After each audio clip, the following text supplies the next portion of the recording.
fait croître des neurones dans des plats comme ceux-là. Et j'ai simulé la maladie d'Alzheimer et le vieillissement du cerveau. Donc, avec des substances, j'ai attaqué les neurones, un peu comme dans le vieillissement, comme dans l'Alzheimer, et j'ai tenté de protéger ces neurones-là. Et il y a une substance, le ginkgo biloba, qui est obtenue à partir des feuilles d'un arbre, qui a permis de protéger ces neurones-là à 100%. Donc, on était capable de permettre la régénération des neurones, même s'ils avaient été attaqués à la manière de la maladie d'Alzheimer. Et l'an dernier, ce que j'ai fait, bien, au lieu de travailler in vitro, j'ai travaillé in vivo sur des animaux et j'ai fait un peu le même principe, mais sur des rats, donc en utilisant 280 rats à l'Université McGill.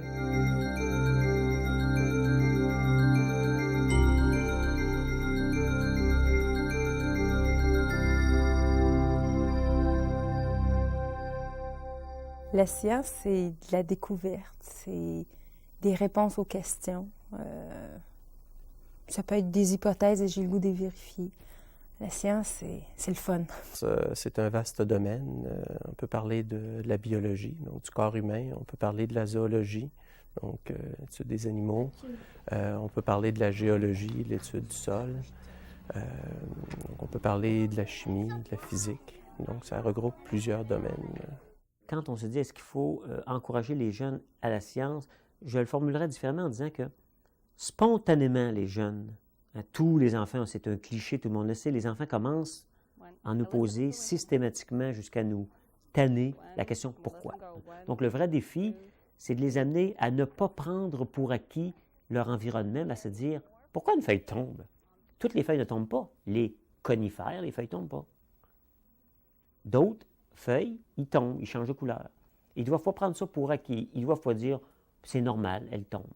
Pourquoi elles tombent? Le mot technologie, c'est quoi la technologie, toi? C'est quoi la technologie? Non. Non? OK. J'ai jamais marché, mais mon père il a déjà marché avec ça. La technologie, pour moi, ça serait l'ensemble des innovations qui visent à améliorer notre qualité de vie. D'emblée, je pense que la technologie arrive à faire ça, mais parfois, évidemment, on la voit utilisée de façon négative. Cependant, pour moi, c'est tout ce qui facilite notre vie de tous les jours, tous les outils qui nous sont disponibles. C'est encore une activité humaine qui, elle, consiste, à partir de nos connaissances sur le monde, justement, à construire, fabriquer des objets usuels, donc des objets pratiques. Quand quelqu'un me parle de technologie, oui, une poignée de porte, je trouve ça extraordinaire. C'est de la haute technologie, une poignée de porte. Mais les gens parlent de technologie aujourd'hui, c'est l'ordinateur, la technologie de la communication. C'est vrai que ça en est de la haute technologie, mais c'est pas ça, la technologie. C'est un aspect. Aujourd'hui, on fait un lien très, très étroit entre la science et la technologie. Mais la différence est importante parce qu'on peut avoir, et ça a toujours été le cas dans l'histoire très, très souvent, une différence radicale entre la science et la technologie. Par exemple, lorsqu'on a inventé la machine à vapeur, c'est une technologie. C'est une machine qui fait quelque chose. Et on ne connaissait pas pourquoi l'efficacité des machines à vapeur sont telles qu'elles sont. Ça va donner lieu, d'ailleurs, à une nouvelle science, la thermodynamique. À la maternelle, c'est de répondre aux questions des enfants. Parce que les enfants sont curieux. Ils veulent savoir comment les choses fonctionnent. Qu'est-ce que ça fait?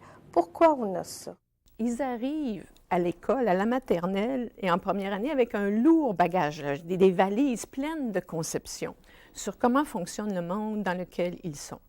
Et des exemples, c'est les enfants à qui on parle du soleil et de la terre et on commence à essayer de leur expliquer ça. Ils ont comme conception que, évidemment, c'est le soleil qui bouge.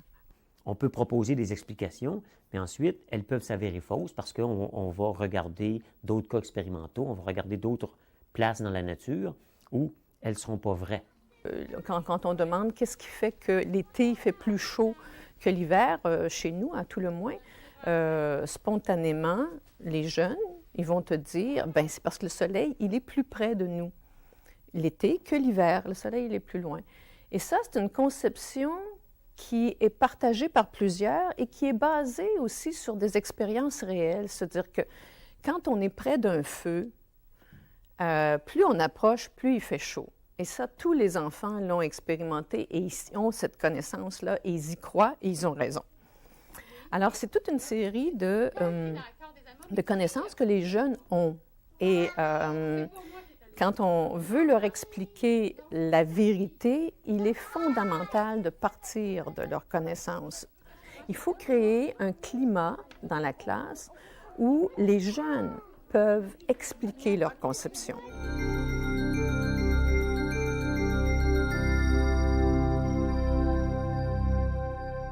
Ça se fait naturellement au point de départ. Souvent, il y a quelqu'un qui va dire « Ah, viens voir, regarde le rayon du soleil, qu'est-ce qui est arrivé sur le vitrail dans la classe. » Puis bon, il y a des situations qui sont spontanées, où on observe spontanément, on se regroupe autour de ça, mais on se dit « Mais pourquoi? Qu'est-ce qui s'est passé? » Ah bon, la lumière a passé à travers le papier transparent, puis ça a donné la couleur jaune sur le plancher.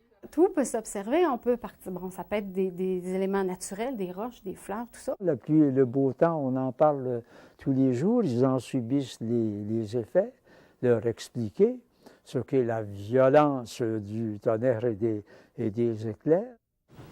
Des arcs-en-ciel sur le plein de couleurs. Ça vient d'où? Ça vient de nuages, puis avec un soleil, ça vient de ça. Après, ça fait un arc-en-ciel. Ce qui est la beauté de l'ouverture des fleurs, qu'est-ce qui les fait s'ouvrir, qu'est-ce qui les fait se fermer? Pourquoi les écureuils sont-ils toujours à la course? Ça peut être aussi des vêtements, des textures, des goûts. On peut goûter différents éléments. On y va dans l'observation vaste de tout ce qui est à notre portée. Les jets bleus, là, ils ont du bleu. Est-ce qu'il y en a d'autres? Les pics mineurs. Le pic mineur. Le pic chevelu. Est-ce qu'il y a une différence entre le pic mineur et le pic chevelu? Une différence. C'est quoi la différence entre les deux? Je sais pas.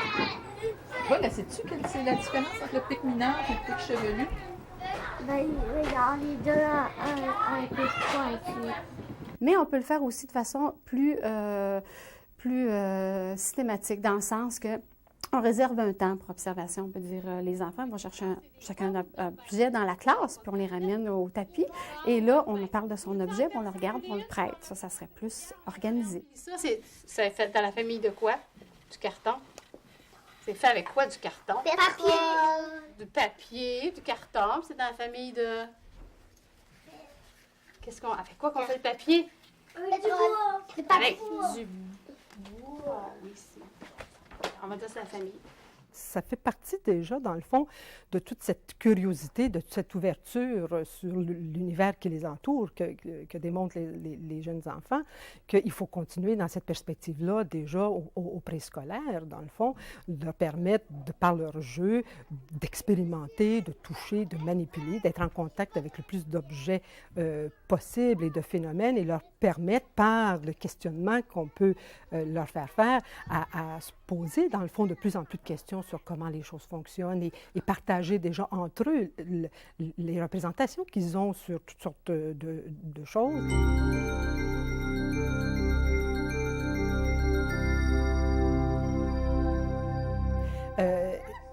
Ne pas se fermer dans une démarche qui est stéréotypée, qui est linéaire, mais qui va partir d'abord de l'exploration. Beaucoup au niveau de l'exploration libre, je pense, avec les jeunes enfants, par les jeux, au niveau du préscolaire. C'est le coin de la maison qui a été transformé en coin d'hôpital et là, les enfants s'organisent, ils s'inventent des lits, etc. Et moi, ce que j'ai ajouté comme matériel de support, j'avais beaucoup d'illustrations sur le corps humain. Alors, on en a parlé, je les ai présentées et je les ai affichées. Alors, ça leur sert comme, disons, de tableau de fond où ils réfèrent dans leur jeu de façon spontanée. Donc, l'objectif, c'est de peut-être leur fournir encore là des connaissances, mais puis que ça se joint à leur jeu. On fait regarder pour savoir les malades.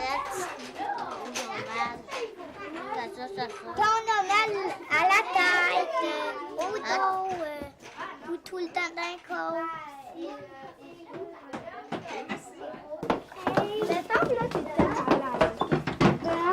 Je pourrais plus m'asseoir parce que là, j'aurais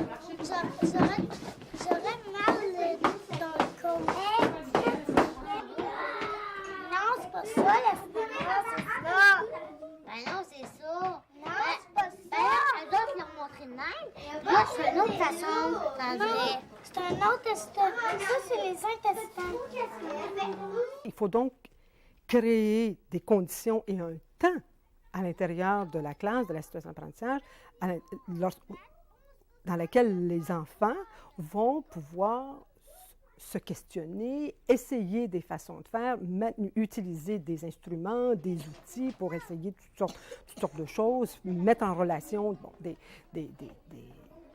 leurs connaissances et leur façon de voir. On va dire rouge. OK. Qu'est-ce que j'ai fait avec cette expérience-là? J'ai fait du jaune avec du rouge. Ça fait orange. Après, j'ai mis du bleu, ça fait vert.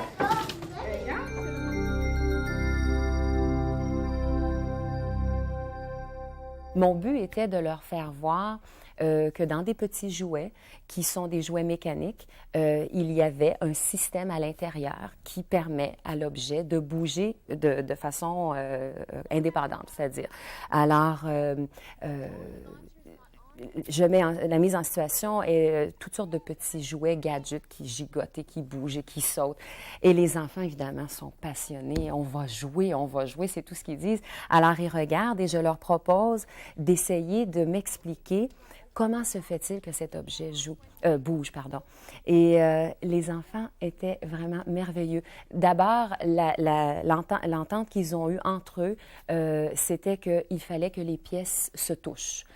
Ils ne voyaient pas évidemment ce qu'il y avait à l'intérieur du jouet, mais il fallait que les pièces se touchent. Et en deuxième lieu, ils se sont mis à suggérer qu'est-ce qui pourrait permettre aux pièces de se toucher. Alors, on avait des ressorts, on avait des cordes, on avait des bâtons, on avait toutes sortes de choses qui, donc, l'hypothèse de ce qu'il y avait à l'intérieur. Et évidemment, pour le savoir, pour vérifier les hypothèses, j'ai sorti des petits tournevis et des petits doigts et petits tournevis ont défait ces jouets et ils sont allés voir à l'intérieur. Et suite à ça, les enfants vont être amenés à bâtir eux-mêmes des objets qui bougent. Donc, une partie d'un jouet ou d'un objet qui en fait bouger un autre. Alors, dans cet exemple-là, je pense qu'on peut voir la situation problème. On peut voir que les enfants étaient absolument captivés. C'était signifiant parce que c'était des petits jouets qu'ils connaissent. Et si l'enfant ne s'est jamais posé la question pourquoi ça bouge, il a eu la chance de la poser et de savoir que c'est intéressant et qu'on découvre plein de choses en posant des questions.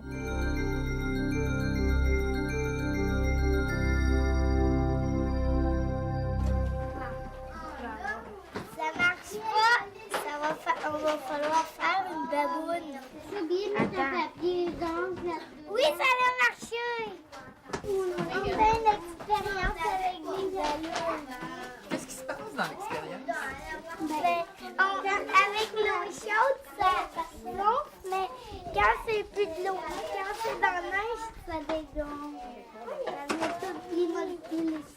Alors, c'est fondamental que dans la classe, il y ait des endroits où les jeunes peuvent manipuler, mais surtout expérimenter, parce que la manipulation, c'est chouette, mais si elle n'est pas orientée vers une question, puis vers l'observation de quelque chose, bien, on vient de perdre un peu de sa richesse, là. Alors, expérimenter dans le sens que on reproduit un phénomène, on observe ce qui se passe, on le note, on prend ce qu'on a observé, puis on va vérifier avec notre théorie ou la théorie d'un petit groupe, voir si c'est conforme ou pas. On reprend ça. Et une autre chose qui est fondamentale, tout à l'heure, je mentionnais l'importance que les jeunes posent des questions, c'est important, mais que face à une question qui est posée, que ce soit par le prof ou par le jeune, que le jeune fasse des hypothèses sur qu'est-ce qui va arriver, donc des prédictions.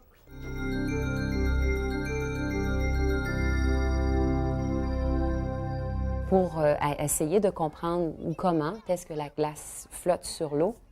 Les étapes dans lesquelles j'ai invité les enfants, c'est d'abord, ils ont été présentés dans une démonstration à des choses qu'ils connaissent et qu'ils reconnaissent. Donc, un cube de glace dans un aquarium, en effet, il flotte. Ou même quand il se remplit d'eau, encore, il flotte. Alors ça, c'est connu, les enfants le savent. Et ensuite, Framboise nous a proposé un petit défi qui présente pour les enfants un déséquilibre cognitif. C'est-à-dire, on a regardé un clou, on a vu que le clou tombe au fond de l'eau, tandis que le cube de glace avec le clou, alors là, qu'est-ce qui va arriver avec ça? On a eu comme toutes sortes d'hypothèses. Et finalement, bon, on voit que ça flotte. Comment ça se fait? Mais peut-être qu'un cube de glace avec 3 clous, ça flottait plus. Alors, pour permettre aux enfants d'aller confirmer et infirmer ce qu'ils connaissent et ce qu'ils viennent de voir finalement qui va aller à l'encontre de leurs connaissances, c'est la deuxième étape où je les ai envoyés explorer librement. C'est-à-dire d'aller voir pour essayer de trouver réponse à la question « Comment est-ce que certaines choses flottent? » Alors, c'est là qu'ils sont allés explorer par eux-mêmes avec différents objets qu'ils avaient à classifier dans deux groupes, ceux qui flottent et ceux qui ne flottent pas. Alors, la raison derrière ça, c'est d'abord de permettre aux enfants de manipuler, de sentir la texture des objets, le poids, etc., les propriétés des objets, de les voir réagir dans l'eau et d'aller vérifier, bon, mon Dieu, si un cube de glace avec un clou dedans, il continue à flotter, celui avec la roche, peut-être qu'il va flotter aussi. Donc, d'aller voir, d'aller raffiner leur connaissance par rapport à ce qui flotte et ce qui ne flotte pas et d'essayer d'appliquer ce qu'ils ont découvert à notre question première qui était comment ça se fait que la glace flotte. Et ce que j'ai l'intention de faire, c'est de faire un retour sur maintenant ce qu'ils ont appris, non seulement au niveau des connaissances, là, au niveau des faits et des informations, mais aussi au niveau des connaissances procédurales. Pourquoi? Donc, de justifier ces prédictions, d'expliquer ces prédictions et de ne pas dire tout de suite, ben non, c'est pas ça. Non, la prédiction, c'est c'est une bonne prédiction, sur quoi tu la bases, puis de vraiment canter ça clairement dans la tête de l'enfant et des autres élèves, de faire l'expérimentation ou l'expérience, puis de voir qu'est-ce qui tient puis qu'est-ce qui ne tient pas. Et des fois, on a besoin de 2, 3, 4 expérimentations parce que certains faits qui appuient des théories fausses sont confirmés par l'expérimentation. Il faut faire une autre expérimentation pour que... Puis là, on fait des nuances. Dans quel cas c'est confirmé, dans quel cas c'est pas confirmé.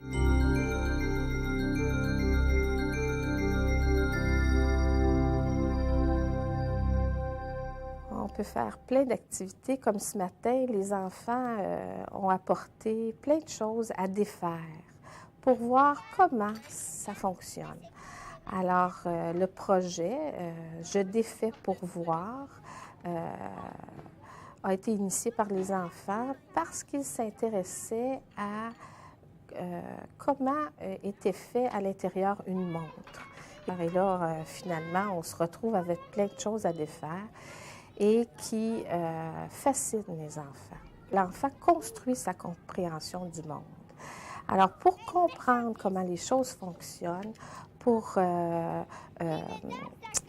développer aussi sa pensée réflexive et mettre des hypothèses, ensuite les valider, et, faire des découvertes, des observations comme ils l'ont fait ce matin, dans la radio, il y a un haut-parleur, puis ils se sont aperçus que dans un téléphone aussi, il y avait un petit haut-parleur. Ça colle ici. Ça colle sur la radio, comme ça. Puis là, ça fait nanana. C'est comme ça pour pas que ça se décolle.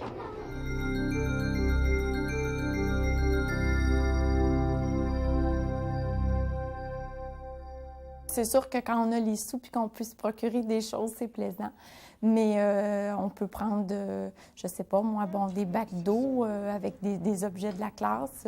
C'est sûr que, il y a des loupes, des choses comme ça, mais en général, là, je pense qu'avec les choses qu'on a à portée de main dans une classe, on peut faire des séances juste à prendre nos yeux. C'est un outil qui est essentiel puis qui est très important. Une des meilleures façons d'obtenir du matériel, c'est d'exprimer au niveau des parents une liste de souhaits.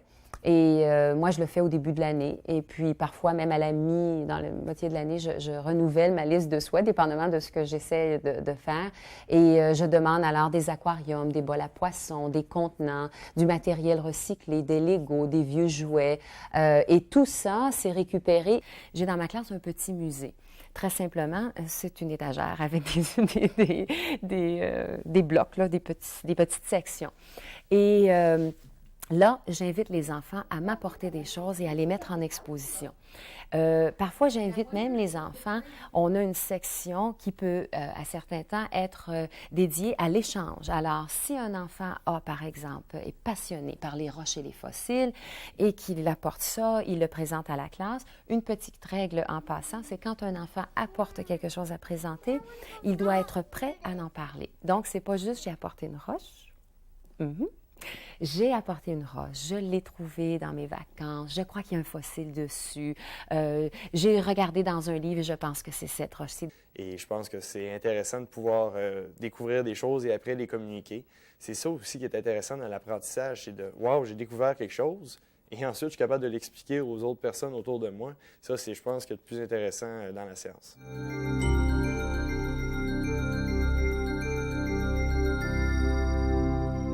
Une autre façon qui est merveilleuse, c'est d'avoir de la vie dans la classe, au quotidien, c'est-à-dire des plantes dont on doit prendre soin de façon régulière. Ceci engage l'enfant dans le soin à apporter à des êtres vivants et aussi au fait que la vie, c'est fragile et ça a une beauté et ça nous apprend beaucoup de choses. Alors, soit des plantes ou encore des petits animaux dans la classe. Dans ma classe, j'ai un petit crapaud et une salamandre et les enfants sont toujours intéressés à aller voir ce qui se passe. Je garde aussi un vermicompost. Alors, non seulement on a pu aborder tout l'aspect de la gestion des déchets, et c'est-à-dire de le faire d'une façon écologique en faisant le compost de nos matières organiques. Donc, il y a eu toute une thématique autour de ça. Mais nos vers, ce sont nos amis. Les enfants les adorent et en prennent soin et veulent les nourrir. Ils leur font des menus spéciaux de choses favorites, etc. Donc, la vie au quotidien aussi, c'est très, très, très important dans le milieu de l'enfant.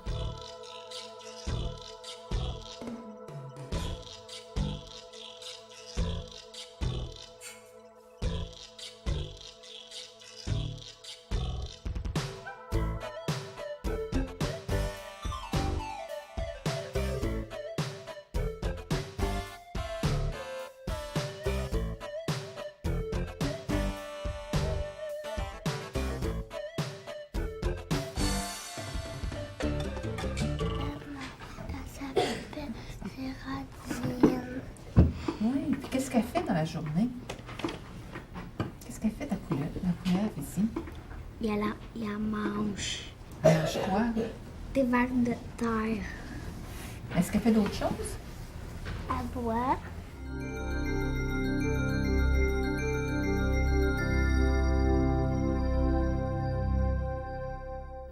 Tout dans l'environnement est prétexte à questionnement pour construire lentement une science. Et donc, il n'y a pas de lieu privilégié, bien que, bien sûr, il y a des concentrations, que ce soit l'insectarium ou ailleurs, c'est des lieux où on retrouve en concentré, mais des insectes, on le sait très bien, il y en a partout. Ils nous courent après, très souvent d'ailleurs. Puis une ouverture des quatre murs de la classe aussi, de dire chaque moment, on peut en retirer un apprentissage, sciences et technologies ou autre. Une sortie dans un endroit scientifique si on veut, mais même dans d'autres endroits, on peut en retirer. On peut aller à un jardin botanique, l'enfant se pose une question, puis on dit « retiens-le, on va l'expérimenter, puis on va l'approfondir ». Puis on revient en classe, puis on va demander aux 6e année de venir nous aider. On a manipulé du feu ou une petite chandelle, c'est dangereux, on demande aux grands de venir nous aider.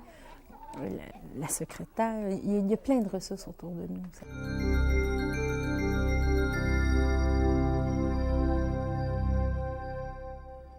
Le rôle de l'enseignante, c'est vraiment dans son intervention.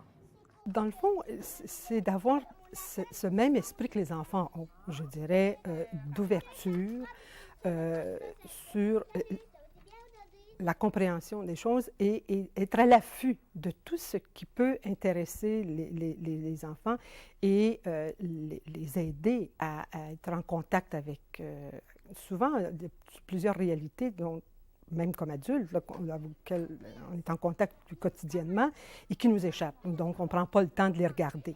Et je dirais, c'est peut-être ça le rôle de l'enseignante, de garder cette ouverture-là, de développer un certain art du questionnement pour piquer la curiosité des enfants, leur proposer, les aider à s'aventurer dans des cheminements différents, à confronter leurs idées. Je comprends mieux maintenant. Tu comprends mieux maintenant? C'est ça que je pensais, moi. Toi, tu avais déjà eu cette idée-là? Tiens, regarde, je les ai mis moins serrés, les vis, là, tu vas pouvoir les... Je pourrais laisser les enfants défaire toutes sortes de choses sans intervenir. Par contre, mon intervention fait en sorte que je permets aux enfants d'accéder à leurs pensées réflexives. Alors, qu'est-ce que tu as fait en premier? Comment tu as réussi à faire telle chose? Peux-tu m'expliquer? C'est moi qui ai pris sur le bon tournevis étoile pour défendre cette vis. OK. Cette vis-là, c'était étoile? Oui, c'était étoile. Elle était où, ta vis? Ma vis étoile? Oui, mais la vis que tu as dévissée, elle vient d'où, là? Elle vient d'ici. OK. Là, on n'est pas capable de l'ouvrir comme ça. Alors, si on enlevait ce petit collant-là, pensez-vous qu'en dessous du petit collant, il pourrait avoir une petite vis de cachet? Oui! C'est donc d'enlever ce petit collant-là. Je suis convaincu que l'initiation à toutes les sciences, la physique, la chimie, la botanique, la zoologie et même l'anthropologie, que l'initiation doit venir très tôt, que les enfants peuvent comprendre. Et je pense que de plus en plus, il faut montrer aux jeunes comment que la science est fascinante, comment que c'est extraordinaire.